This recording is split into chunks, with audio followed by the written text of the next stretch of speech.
मुझे याद है मेरे मलूम वालिद भी वकील थे और मैं जब छोटा था उन वकला की बड़े सीनियर वकला थे उनकी कंपनी में बैठता था तो वो कहते थे वकील अपनी आर्ग्यूमेंट से अपनी ज़बान से लोगों को कायल करते हैं। अनफॉर्चुनेटली ये थोड़ा फ़र्क आ गया। अब मैं नहीं, सही है गलत है इस पे आप लोग बहस कर सकते हैं। क्या सड़कों पे निकलना या एहतजाज इस तरीके से करना ये सही है? ये वकला की जो जैसे मैं कह रहा हूँ ना, मैं छोटे होते से बहुत सीनियर वकला को देख रहा हूँ और उनकी बात ये होती है कि हम अपने दलाइल से लोगों को कायल करते हैं। रोड पे आके कायल करने वाली मुझे बात समझ नहीं आई है कि वो क्यों कर रहे हैं। मैं तो उनसे यही दरख्वास्त करूंगा कि आप दलाइल दें अपने। ये जो इस वक्त कॉन्स्टिट्यूशनल कोर्ट्स के जजेस बने हैं, फेडरल कॉन्स्टिट्यूशनल कोर्ट के, ये कोई नए जज तो नहीं है, ये सारे सुप्रीम कोर्ट के सीनियर जज हैं, हाई कोर्ट्स के सीनियर जजेस हैं, जिनको एक नहीं दो नहीं डेकेड से, यानी वो ये कहा, उससे पहले वो खुद वकील रहे हैं। तो मुझे उनके सामने उनको दलाइल देने में उन्हें क्या एतराज़ है? अगर कोई किसी शिक पे उनको एक मैं ख़त्म कर लूँ, किसी शिक पे बात हो, रोड पे आके एहतजाज करना, लोगों को तकलीफ देना। अच्छा, मैं आपको एक बात क्लियरली बता दूं, हुकूमत के पास वो सारे तरीक़ेकार मौजूद है कि अगर कोई लोगों को तकलीफ दे, लेकिन हम थोड़ी सी लीनियंट पोस्चर ले रहे हैं। मैंने कहा ना कि मेरे वाले खुद वकील थे तो वकीलों की बड़ी इज्जत है, लेकिन उनसे यही दरख्वास्त है कि वो लोगों को तकलीफ में ना डालें। हाँ, उनको हमसे बात करनी है, हुकूमत से बात करनी है, पार्लियामेंट से बात करनी है, या जो उनका सही काम है कि अगर किसी कानून पे इतराज़ है कोर्ट में जाएं और करें। कानूनजर हमारा असासा है और किसी भी तौर से हम इस असासे को कोई नुकसान नहीं पहुंचाना चाहेंगे। उसके साथ साथ ये मैं ज़रूर करूँगा कि जो चीज़ें, फॉर एग्ज़ाम्पल मैं आपको एक मिसाल देता हूँ। इसी तरीके से आज से 10-15 साल पहले लोग थर कोल के बारे में कहते थे और ये कानूनजर भी वही इलाका है और अल्लाह ताला का शुक्र है कि इस वक्त थर ने पाकिस्तान को बदला हुआ है।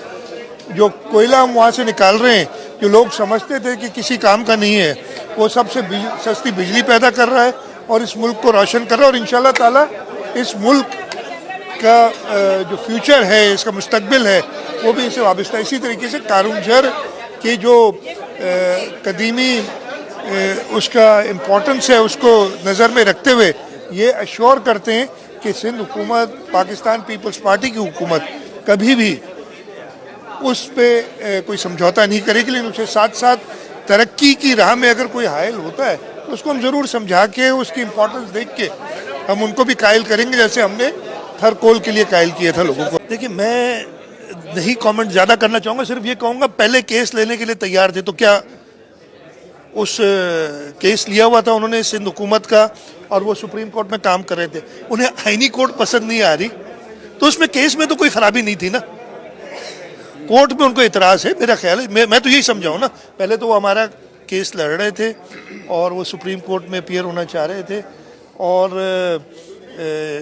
अब वो कहते हैं कि मैं केस की पैरवी नहीं करूंगा इसलिए कि वो आईनी कोर्ट में चला गया। अगर उनको इतराज़ आईनी कोर्ट में, तो इससे इस एक्ट का या हमारे उससे कोई ताल्लुक नहीं। वो आईनी कोर्ट को जाके अगर चैलेंज करना चाहते हैं तो जो प्रॉपर तरीका है, मैंने फिर कहा, इसका तरीक़ाकार आईनी कानूनी होता है। और ये ख़ास तौर पे वकला को तो ये पता होना चाहिए। मैं तो जाहिल आदमी हूँ, मुझे शायद नहीं पता हो, मैं एक पॉलिटिकल एक्टिविस्ट हूँ, मैं शायद रोड पे निकला हूँ अपने लोगों के साथ, लेकिन जिन लोगों का काम दलील देना है उनके लिए नामुनासिब है। यार आप जो है ना, बहुत ही माजरत के साथ, जो चीज़ हम सबसे अच्छा कर रहे हैं उसी पे आप इतराज़ करें। नहीं, पब्लिक प्राइवेट पार्टनरशिप में सिंध हुकूमत या हुकूमत अपनी हाथ नहीं उठाती। करते होता क्या है, हमने प्राइवेट सेक्टर में जो एक्सपर्टीज़ है उसको कैप्चर करते हैं। नहीं तो हम इन सबको भर्ती कर लें गवर्नमेंट के अंदर और फिर तनख्वाहें बढ़ा दें, आप ये चाहते हैं। हम प्राइवेट सेक्टर की एक्सपर्टीज़ को कैप्चर करते हैं, प्राइवेट सेक्टर की और हुकूमत के रिसोर्सेज को साथ मिलाते हैं। ये पब्लिक प्राइवेट पार्टनरशिप का कॉन्सेप्ट है।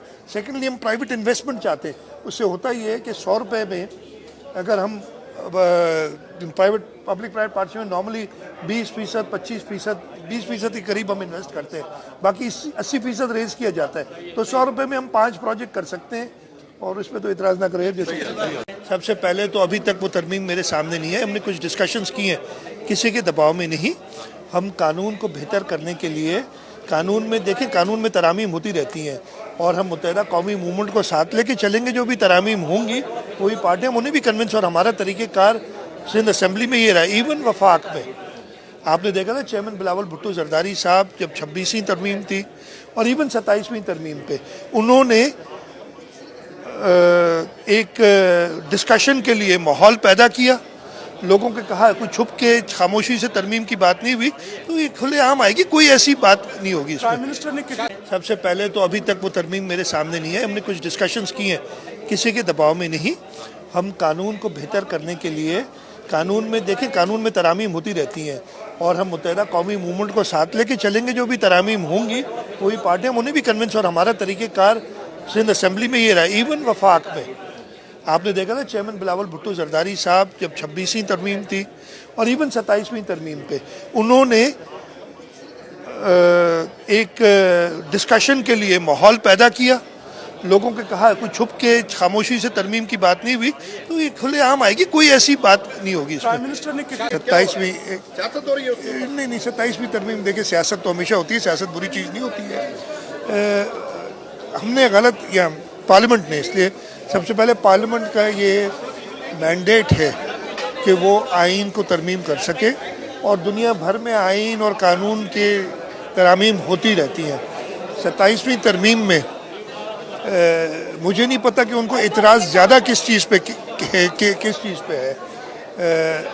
कॉन्स्टिट्यूशनल कोर्ट्स जो हैं उसके लिए तो ये वकला खुद बात करते थे, और जब पहली कॉन्स्टिट्यूशनल कोर्ट बनी है उसके जजेस भी आ गए हैं, और जो आम साइल को तकालीफ थी, जैसे सबको पता है कितने हज़ारों की तादाद में केसेस पेंडिंग थे, अब इंशाल्लाह ताला उन साइलों को आसानी होगी। तो मुझे नहीं समझ आती कि उस आसानी के ख़िलाफ़ हैं या उनको और क्या मसाइल हैं। और प्राइम मिनिस्टर साहब ने कोई बात नहीं की है, ना ही अभी हमारा 4 दिसंबर को पहला इजलास है नेशनल फाइनेंस कमीशन का, और इंशाल्लाह ताला सूबे अपने अपने पॉइंट ऑफ, इसलिए उसमें 4 सूबे और वफाक मिलकर ये काम करता है। प्राइम मिनिस्टर का रोल बाद में आता है। पहले एक सेकंड, पहले मैं ख़त्म तो कर लूँ यार भाई। NFC का तरीक़ाकार ये है कि पहले NFC को नेशनल फाइनेंस कमीशन में डिस्कस किया जाता है, वो जो अवार्ड पास करती है वो सदर को भिजवाया जाता है, पास होता है। तो प्राइम मिनिस्टर का रोल इसमें मिनिमल होता है।